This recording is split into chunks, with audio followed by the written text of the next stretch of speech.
இதுக்கு டைம் ஒதுக்கி தாராளமாக என்னமோ தெரியல, அது வந்து அப்படியே கொஞ்சம் தலைக்கல. ஆனால் ஒரு மாதிரி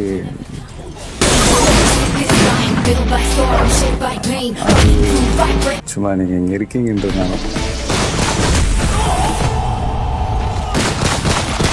ওয়াও, এইমাত্রই রিলিজ হলো শাকিব খানের বহুল অপেক্ষিত সিনেমা প্রিন্সের টিজারটি রিলিজ হওয়ার 1 মিনিট পেরোতে না পেরোতেই এই টিজারটি নিয়ে মুখ খুললেন এবার দক্ষিণী অভিনেতা বিজয় থালাপাতি দীর্ঘদিন ধরে সিনেমার আড়ালে থাকলেও ভুলে যায়নি তার অস্তিত্বকে। তাই তো কোন ইন্ডাস্ট্রিতে কখন কোন সিনেমা রিলিজ হচ্ছে সবকিছুই যেন পর্যবেক্ষণ করছেন এই অভিনেতা। শাকিব খানের প্রিন্স সিনেমার টিজারটি রিলিজ হওয়ার কয়েক মিনিট পরেই থালাপাতি বিজয় তার সোশ্যাল হ্যান্ডেলে পোস্ট করে বলেন, আমি এইমাত্রই শাকিব খানের প্রিন্স সিনেমার টিজারটি দেখলাম। আমি নিভৃতে প্রতিটি ইন্ডাস্ট্রির খোঁজ খবর নিচ্ছি। শাকিব খানের আসন্ন এই সিনেমাটির টিজার দেখে আমার কাছে মনে হয়েছে এই সিনেমাটি বাংলাদেশের অতীতের সকল রেকর্ডকে ছাড়িয়ে নতুন একটি রেকর্ড গড়বে। বিগত কয়েক বছর ধরে বাংলা ইন্ডাস্ট্রির খোঁজ খবর রাখছি আমি। আমার দেখা মতে এই টিজারটি one of the best teaser হয়েছে।